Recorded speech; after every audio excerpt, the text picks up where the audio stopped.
नमस्कार विद्यार्थी मित्र हो. आज आपण आज झालेल्या 13/12/2025 नवोदय परीक्षा याची आपण विषय गणित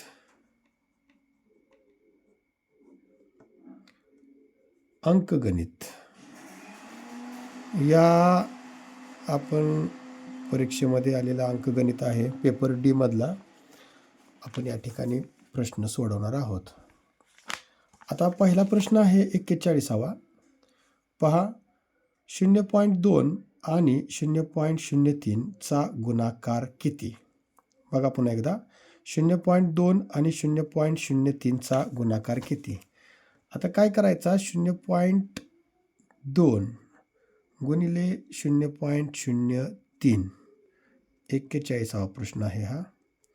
आता आपण काय करायचं, गुणाकार करत असताना आपण दिलेले जे अंक आहेत, जे दशांश स्थळ असतील त्याच्यामधले, तर बेत्रिक 6 मांडायचं आणि या गुणाकारामध्ये किती दशांश स्थळ दिलेले आहेत ती मोजायची. 1, 2 आणि 3. तर त्यामध्ये 1 आपल्याला गुणाकार आलेला आहे 6, त्याच्यापुढे 0 द्या, अजून एक 0 द्या आणि इथं दशांश चिन्ह टाकून इथे एक 0 द्या. तर आपलं उत्तर आलेलं आहे 0.006, म्हणजे पर्याय क्रमांक ए. या ठिकाणी हे उत्तर आपलं आलेलं आहे. त्यानंतरचा पुढचा प्रश्न आहे बघा 42वा. 20 आणि 30 चा सर्वात मोठा अवयव म्हणजेच कॉमन फॅक्टर हा आपल्याला या ठिकाणी शोधायचा आहे. आता आपण काढूया 20 आणि 30 यांची आपण उभ्या पद्धतीनं मांडणी करून आपण काढूया. 20चे आणि 30चे पण अवयव आपण, याला 2 न भाग जाईल म्हणजे 2 एक येते त्याला 10ला, पुन्हा 2 न जाईल, 2 पंचे 10, पुन्हा 5 एके 5. आता इथं आपल्याला याचे अवयव 20चे अवयव काय मिळाले, तर 2 गुणिले 2 गुणिले 5. आता 30चे अवयव काढूया आपण. म्हणजे इथे होईल 15, म्हणजे 30ला 2 न भागल्यावर. आता 15ला 3 न भागू, 3 5 15 आणि 5 एके 5. मग 30चे अवयव काय मिळाले आपल्याला इथं बघा, 2 गुणिले 3 गुणिले 5. आता याच्यातला कॉमन फॅक्टर, म्हणजे आपल्याला प्रश्नच काय विचारला आहे की कॉमन फॅक्टर कोणता आहे, तर कॉमन फॅक्टर याच्यातला मोठा, तर तो आहे म्हणजे 5. म्हणून यातलं उत्तर आलं आपल्याला 5 हे उत्तर आलेलं आहे. म्हणून याच्यातला पर्याय क्रमांक कोण असेल, तर 5 असेल. ए आकडा, उत्तर 5. आता इथं एक प्रश्न आहे, खूप छान प्रश्न आहे हा. कशा पद्धतीने विद्यार्थ्यांनी सोडवला आहे ते आपण बघूया. 999 आणि 9999 यांचा गुणाकार. बघा, 999 आणि 9999 यांचा गुणाकार आपण आता इथं मांडूया. हा झाला आपला 42वा प्रश्न.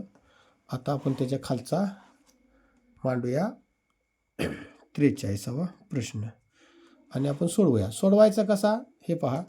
याचा एक आपल्याला उपयोग काय होईल की स्कॉलरशिपच्या परीक्षेला सुद्धा असेच प्रश्न असतात सोपे.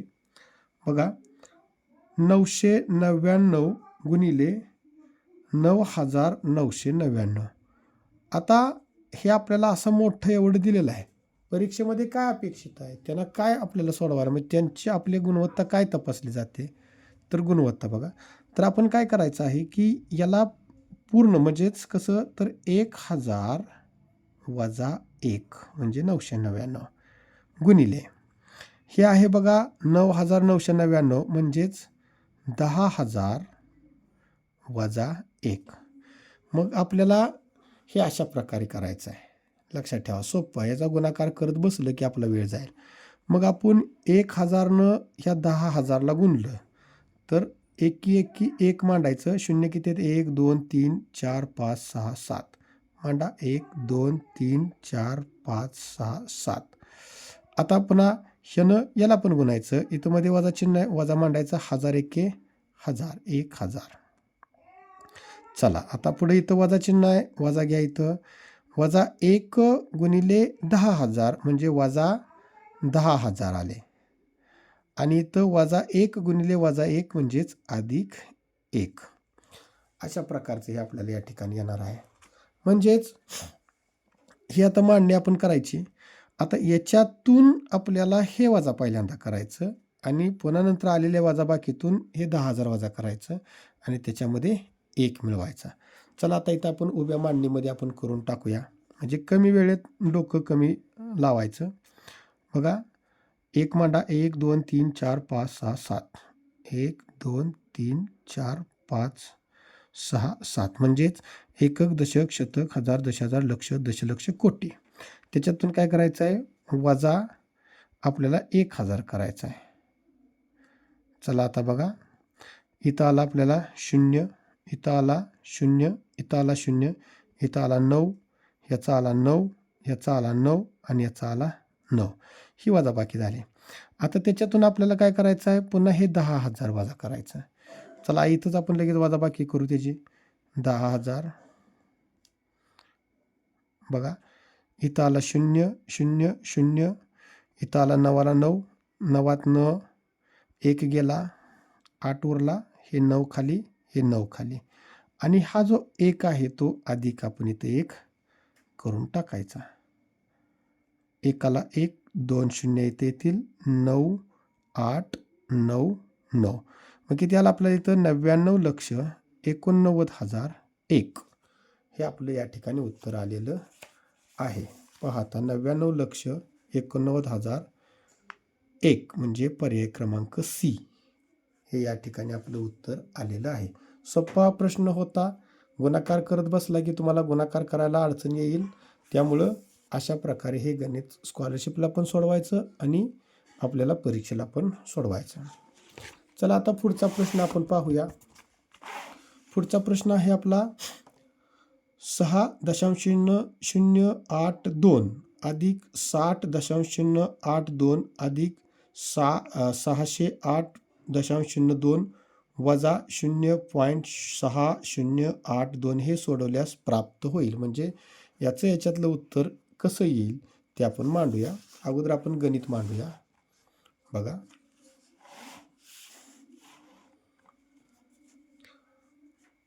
44वा प्रश्न आपला हा. 6.082 अधिक 60.82 इथं काय नाही म्हटल्यानंतर 0 देऊन टाका आणि अधिक 608.200 अगोदर बेरीज करायची आहे, कारण की गणितामध्ये आपल्याला इथं पहिल्यांदा या तिघांची बेरीज आणि त्याच्यातून हे वजा करायचं आहे. चला, 2 8 आणि 2 10, हातच्या लेख 8 आणि 2 10 आणि 1 11, हातच्या लेख दशांश शून्य इथे देऊन टाका. 6 आणि 8 14 आणि 1 15, हातच्या लेख 6 आणि 1 7 आणि 6ला 6. म्हणजे आपलं उत्तर किती आलेलं आहे? 675.102. आता याच्यातून आपल्याला वजा काय करायचा आहे तर 0.6082 म्हटल्यानंतर 0.6082 याच्या पुढे 00 देऊन टाका म्हणजे आपलं उत्तर चुकणार नाही. बघा, आता याच्या पण इथं वर आपल्याला 0 देऊन टाका. आता 0तनं 2 जात नाही आणि अजून हातच्यात दिला आपण वर 10 झाला, 10तनं 2 गेला, 8 उरला. हे ज्याला हातच्या माघार दिला, 12तनं 9 गेला, 3 उरला. हे ज्याला हातच्या माघार दिला, 10तनं 1 गेला, 9 उरला. हे ज्याला हातच्या माघार दिला, 11तनं 7 गेला, 4 उरला. दशांश चिन्ह इथं आला, इथून दिलेला हातच्या इथं द्या माघारी. 5तनं 1 गेला, 4 उरला, इथं 7 आणि इथं आला 6.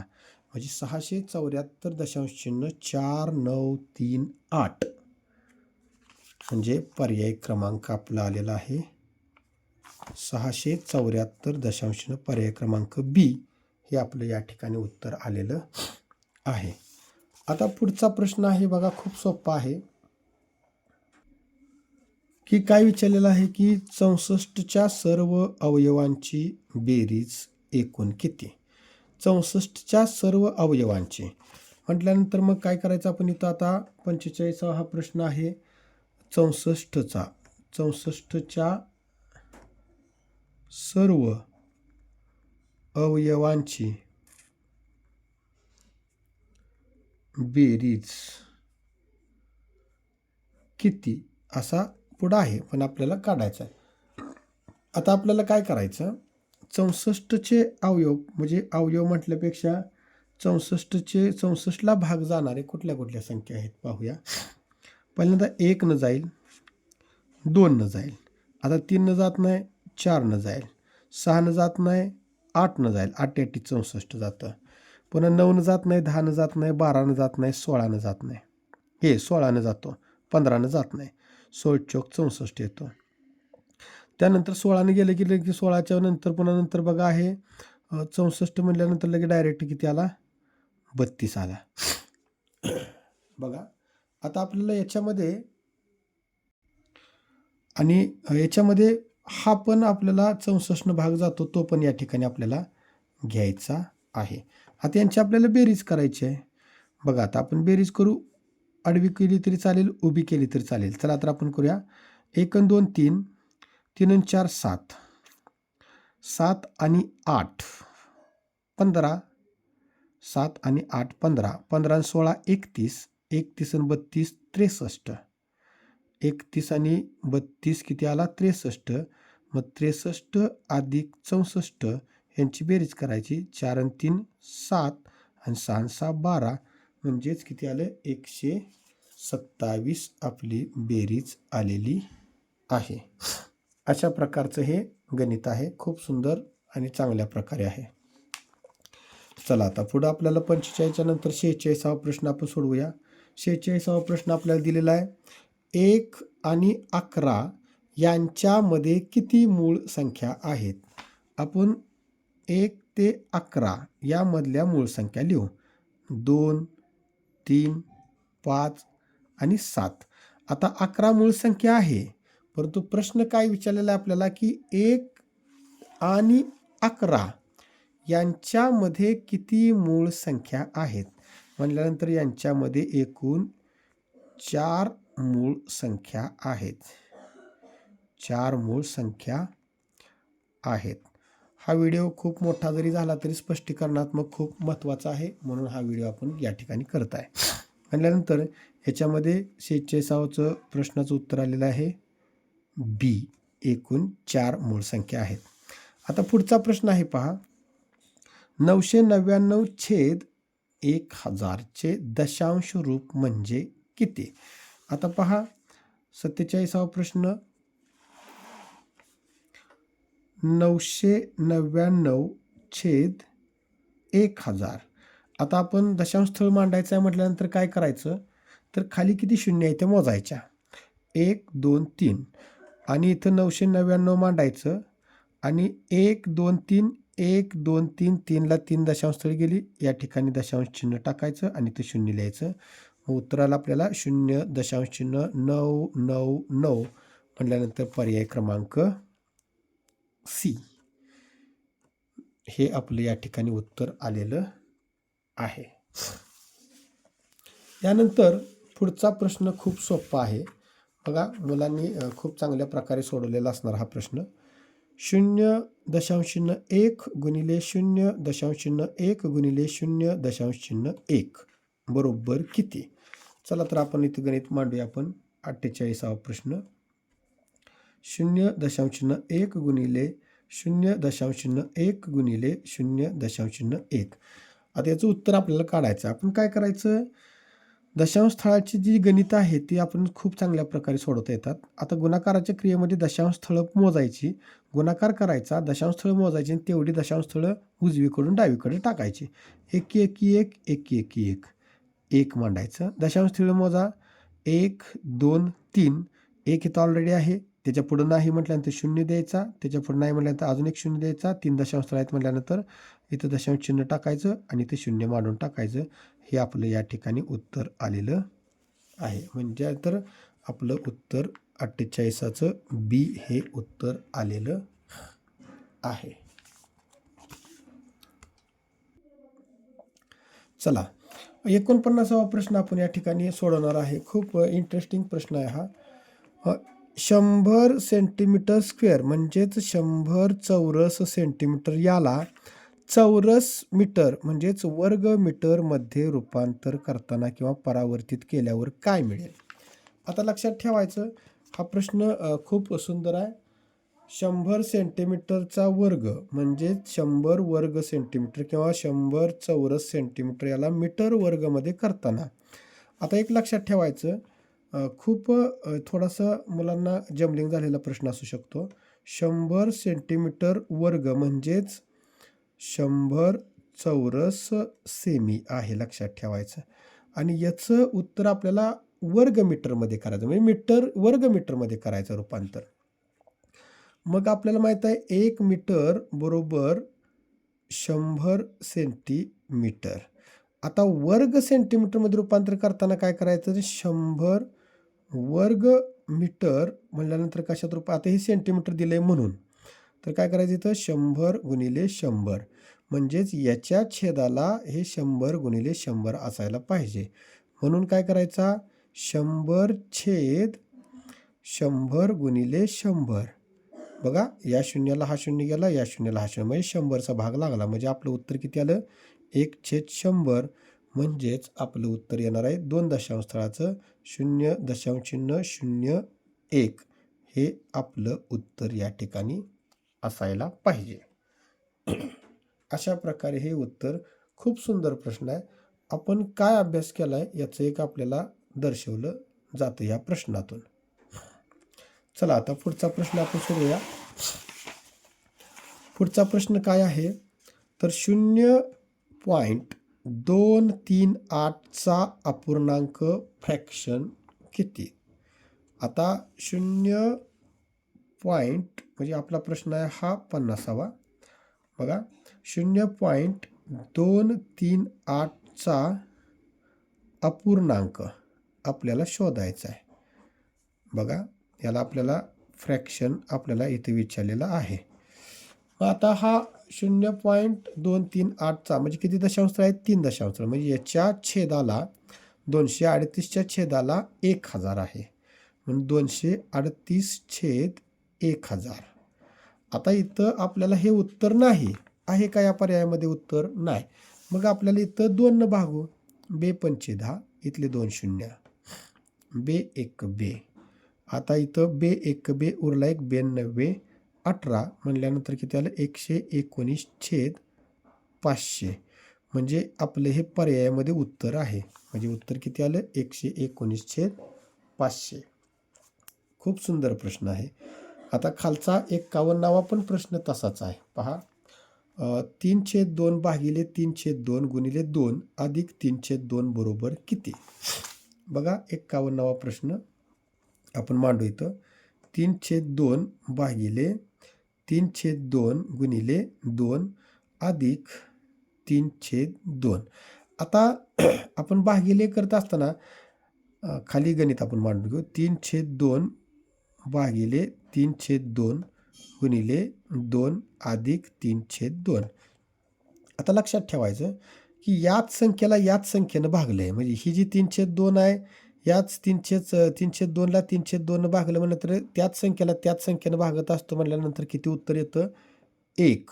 लक्षात ठेवायचं गुणिले 2 अधिक 3/2 या दोघांचा गुणाकार आला 2 अधिक 3/2 म्हणजे बे 1 बे.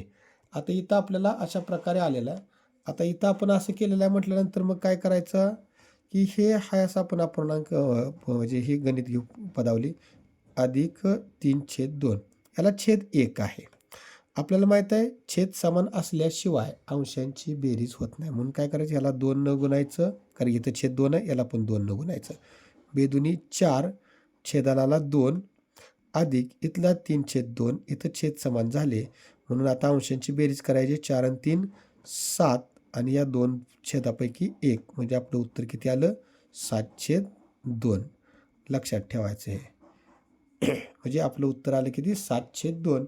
आपला पर्याय आहे क्रमांक सी. हे आपलं या ठिकाणी उत्तर आलेलं आहे. याच्यामधलं ए आलेलं आहे आणि याच्यामधलं आलेलं आहे ते कुठलं बी हे उत्तर आलेलं आहे. म्हणजे अशा प्रकारचा हा प्रश्न आहे. आता हा प्रश्न खूप सोपा होता म्हणजे चांगला होता. सोपा म्हणण्यापेक्षा चांगला होता की सहज सुटणारा. काय आपण प्रश्न वाचू आणि खाली डायरेक्ट वहीवर आपण स्पष्टीकरण घेऊ. एका फळ विक्रेत्याने 1500 रुपयात सफरचंद विकत घेतले आणि त्यांना दुकानापर्यंत आणण्यासाठी 100 रुपये खर्च आला किंवा खर्च केले. त्याने हे सफरचंद एकूण 2236 रुपयास विकले, तर त्याला एकूण किती फायदा झाला? चला तर आपण आता इथं खरेदी किंमत सफरचंद किती प्रश्न आहे आपला 52वा. सफरचंद किती रुपयाला खरेदी केले? बघा आता हे आपल्याला 1500 रुपयाला खरेदी केले. ही आपली काय झाली? खरेदी किंमत. आता त्यानंतर आपल्याला काय केले? आणण्यासाठी 100 रुपये खर्च, म्हणजे खर्च पण आपण त्या खरेदीमध्ये मांडायचा. यांची बेरीज करायची. किती आला? 1600 रुपये ही आपल्याला एकूण खरेदी आलेली आहे. काय झाले आपल्याला? एकूण खरेदी. आता आपल्याला विक्री किंमत किती आहे? इथं आपल्याला विक्री किंमत पहा, इथं 2236 रुपये. म्हणजे विक्री किंमत आहे 2236 रुपये. म्हणजे खरेदी किंमतीपेक्षा विक्री किंमत जादा आहे. म्हणजे या ठिकाणी त्या आपल्याला फायदा होतो. तर पहा 2236 वजा 1600. चला 6ला 6, 3ला 3. आता इथं 2तनं 6 जात नाही म्हणून 12 घेतला. 12तनं 6 गेला, किती उरला? 6 उरला. आणि याला 1 माघार गेला, 2तनं 2 गेला 0. म्हणजेच 636 रुपये काय झाला आपल्याला? नफा किंवा फायदा झालेला आहे. म्हणून पर्याय क्रमांक बी हे आपलं उत्तर या ठिकाणी आलेलं आहे. चला आता आपला 53वा प्रश्न आहे पहा. एक रेल्वे गाडी दिल्लीहून जयपूरला जाण्यासाठी सकाळी 10:45 वाजता सुटते आणि संध्याकाळी 3:30 वाजता जयपूरला पोचते, तर प्रवासाचा कालावधी काढायचा आहे. आता या गणितामध्ये खूप गमतीची गोष्ट आहे. ही आहे मध्यान्हपूर्वची वेळ आणि ही आहे मध्यान्होत्तरची वेळ. तर मध्यान्होत्तरची वेळ आहे. दोघातलं आपल्याला जर वेळ काढायचा असेल तर काय करायचं? तर ह्याचं 24 तासाच्या घड्याळामध्ये रूपांतर करायचं आणि हे आहे असंच, कारण की ते मध्यान्हपूर्वीची वेळ आहे, त्यामुळे त्याच्यामध्ये बदल होत नाही. मग काय करायची? तर आपण 3:30चे किती होतील? तर बघा 1 वाजता 13 वाजतील, 2 वाजता 14 वाजतील आणि 3 वाजता 15 वाजतील. मग काय झालं? 15:30 करायचा. आणि त्याच्यानंतर वजा कोण करायचा? तर 10:30 वजा करायचा. किती करायचा? 10:30. नीट पहा, हे 10:45. मग किती करायचा? 10:45. म्हणजे इथं 10:45 हे आहे असंच राहील, लक्षात ठेवायचं. आहे असंच राहील. मग काय करायचं? तर आपण वजा करताना आता बघा, आता हे झालं 12, 13, 14 आणि 15, 3:30. याच्यातनं काय करायचं? हे आपलं 10:45 वजा करायचं. म्हणून 10:45 वजा करताना नीट पाहायचं. आता बघा इथं हे आहेत तास, हे आहेत मिनटं. 30 मिनटातून 45 मिनटं जात नाही, म्हणून काय करायचं? इथं 14 ठेवायचं, इकडं 60 मिनटं द्यायचं. इथं होतील 90. 90मधून 45 गेले, 45 राहिले आणि इथं 14तून 10 गेले, 4 राहिले. म्हणजे किती झाले? 4 तास 45 मिनिटे हे आपलं उत्तर आलेलं आहे. म्हणजेच आपला पर्याय क्रमांक बी हे आपलं उत्तर आलेलं आहे, लक्षात ठेवायचं. खूप सुंदर प्रश्न होता हा, सोपा, आणि आपण या ठिकाणी निश्चित सोडवलेला असेल. आता त्याच्या पुढचा जो प्रश्न आहे, पुढचा प्रश्न बघा.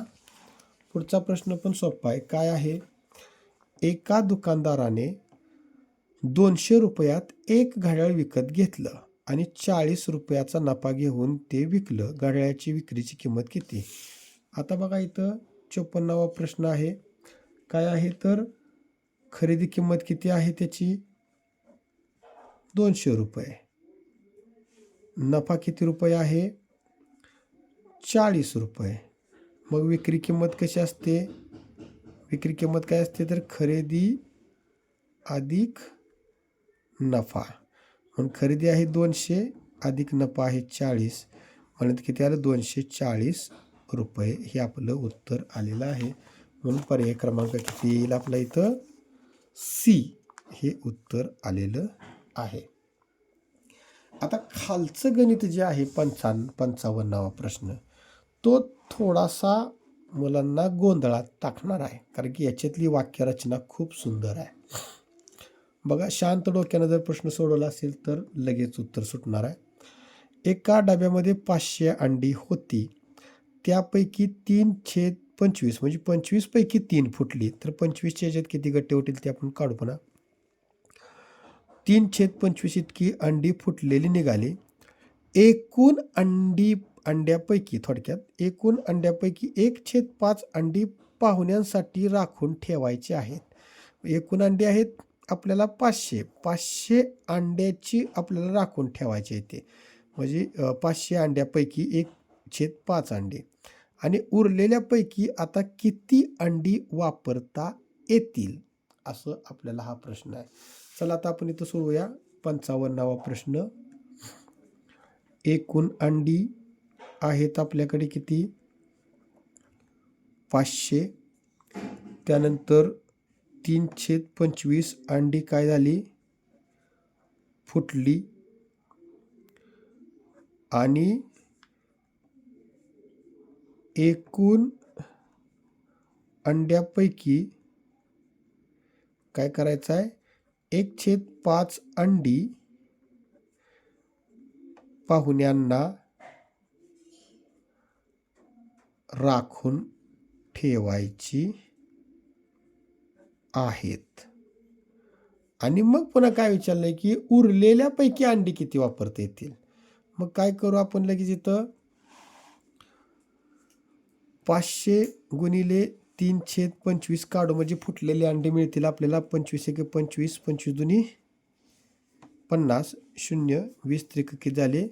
60 अंडी फुटली, लक्षात ठेवायचं. आता आपल्याला एकूण अंड्यापैकी, म्हणजे जेवढे अंडे येते त्याच्यातली एकूण अंड्यापैकी 1/5 अंडी पाहुण्यांना राखून ठेवायचे येते. म्हणून 500चे काय करायचं? किती काढायचे? 5 काढायचे. 5 × 5, 5 × 5, 0, 0, म्हणजे 100 अंडी ही राखून ठेवणे. ओके. आता काय झाले? आपल्याला 100 अंडी राखून ठेवली. मग आपण काय करायचं? आता इथं 500तनं हे 100 घालवायचं, म्हणजे किती राहिली? 400. 400तनं हे 60 वजा करायचं, म्हणून 400 वजा 60 करायचं. म्हटल्यानंतर किती अंडी उरली आपल्याला इथं? 340 अंडी उरली. हे आपलं उत्तर या ठिकाणी आलेलं आहे. समजलं का कसं आहे? सुंदर प्रश्न आहे. आपण शांत डोक्याने विचार करायचा असतो ह्या प्रश्नाचा. खूप सुंदर प्रश्न आहे हा, आपण सोडवलेला आहे इथं. आता पुढचा प्रश्न बघा. पुढचा प्रश्न दिलेला आहे काय? एक पंचकोनाची परिमिती 80 सेंटीमीटर असून त्याच्या 4 बाजूंच्या लांबीची बेरीज 63 सेंटीमीटर आहे. त्याच्या 5व्या बाजूची लांबी किती असेल, असा थोडक्यात प्रश्न आहे. आता पंचकोन म्हणल्यानंतर आपल्याला प्रश्न क्रमांक पहिल्यांदा मांडू येतं 56. 56चं काय करायचं आपण?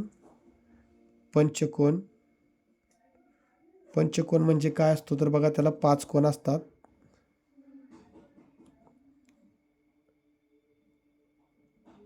हा असा झाला पंचकोन. आता याला 1, 2, 3, 4 आणि 5 बाजू आहेत. म्हणून परिमिती आपल्याला दिलेली आहे इथं 80 सेंटीमीटर आणि 4 बाजूंची बेरीज आपल्याला इथं दिलेली आहे 63. म्हणून काय करायचं? 80 वजा 63 करायचं. 10तनं 3 गेला 7 उरला, 8च्याला 1, 8तनं 7 गेला 1 उरला, म्हणून 5वी बाजू किती असेल? 17 सेंटीमीटर. आपलं हे उत्तर आलेलं आहे. म्हणून या ठिकाणी हे 17 सेंटीमीटर आपला पर्याय क्रमांक डी असेल. 55चा आहे सी, लक्षात ठेवायचं. आता हा जो प्रश्न आहे 57वा, हा प्रश्न खूप सोपा आहे. फक्त थोडंसं डोकं शांत ठेवून आपल्याला हा प्रश्न सोडवायचा आहे. बघा, आपण पुढच्या पानावर आपण सोडवू. बघा, प्रश्न आहे 57वा. पदावली आपल्याला दिलेले, पदावली आपण मांडू आणि व्यवस्थित स्पष्टीकरण करू. 58,394 वजा 86 वजा 86 बरोबर, इथं आपल्याला डॅश दिलेला आहे, इथं गुणिले आणि इथं आहे 86. आपण क्षेत्रफळाच्या गणितामध्ये आपण अशी बघा गणितं पाहिलेली आहेत की आयताचं क्षेत्रफळ दिलेलं असते, त्यापैकी लांबी किंवा रुंदी दिलेली असते आणि लांबी किंवा रुंदी काढायची असते. त्यावेळी त्या दिलेल्या क्षेत्रफळाला लांबीनं भागलं तर रुंदी मिळते आणि रुंदीनं भागलं तर लांबी मिळते. तशाच प्रकारचं गणित आहे, म्हणजे इथलं आपल्याला काढायचं आहे. पहिल्यांदा आपल्याला पदावलीमधलं हे 86 वजा करून पुन्हा नंतर हे 86 वजा करू, म्हणजे सोप्या सोप्या गटाखंड आपण जाऊ. बघा, 58,394 वजा 86. आता इथं 4तनं 6 जात नाही म्हणून हातच्या घेतला, 14तनं 6 गेला, किती उरला? 8 उरला. ह्याच्याला हातच्या माघार दिला, 9तनं हा 9 गेला, 0 उरला, इथं आला 3, इथं आला 8, इथं आला 5. आता याच्यातनं पुन्हा नंतर या आलेल्या याच्यातनं हे 86 वजा करू, म्हणून 58,308 वजा 86. बघा, 8तनं 6 गेला, 2 उरला आणि 0तनं 8 जात नाही म्हणून हातच्या घेतला, 10तनं 8 गेला, 2 उरला, हातच्याला 1, 3तनं 1 गेला, 2 उरला आणि इथं आला 58. चला, म्हणजे 58,222 हे उत्तर आपल्याला या ठिकाणी इथल्या संख्येनं गुणल्यावर 86ला किंवा 86नं इथल्या संख्येला गुणल्यावर याचा एवढा गुणाकार येतो. मग याचा एवढा गुणाकार येतो म्हटल्यानंतर मग आता इथं आपण भाग लावत बसत नाही, आपल्याला 86चा पाढा आपल्याला तयार करता येतोच.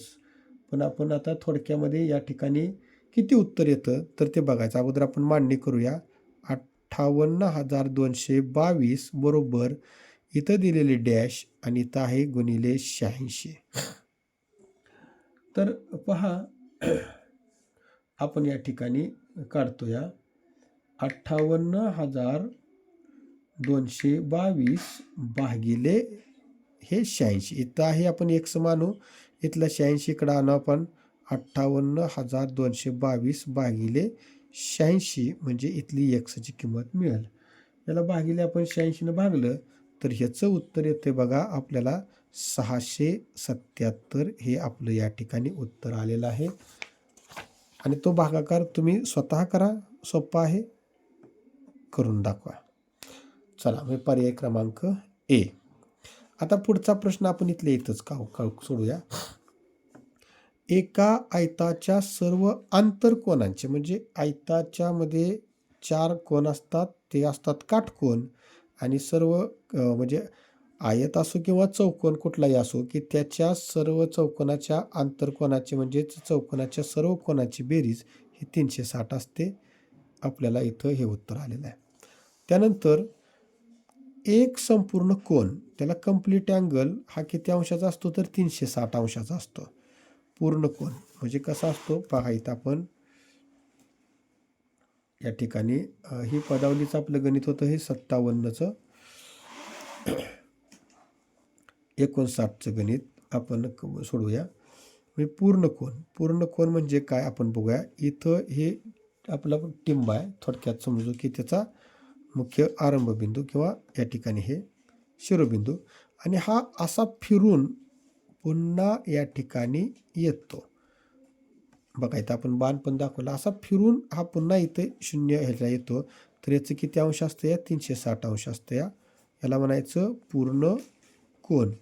आणि हा पूर्ण कोन 4 काटकोन आहेत का, म्हणजेच 4 काटकोन म्हणजे 9 चौक 36, म्हणून 90 गुणिले 4 बरोबर किती आला 9 चौक 36 आणि 360 अंश, म्हणून पर्याय क्रमांक डी हा या ठिकाणी याचं उत्तर आलेलं आहे. आता पुढचा प्रश्न इथं खूप छान आहे, तुम्हाला आलेख दिलेला आहे आणि आलेख दिलेला आहे, त्या आलेखानुसार आपण या ठिकाणी सोडवायचं आहे. 115 कुटुंबाच्या पाहणीतून प्रत्येक कुटुंबात किती मुले आहेत याची आकडेवारी ती खालील आकृतीत दाखवण्यात आलेली आहे आणि आकृतीच्या आधारे शोधा की किती कुटुंबात अजिबात मुले नाहीत. कुटुंबात शोधायचं आहे की अजिबात मुले नाहीत. आता अजिबात मुले नाहीत, पुन्हा एकदा नीट पहा प्रश्न.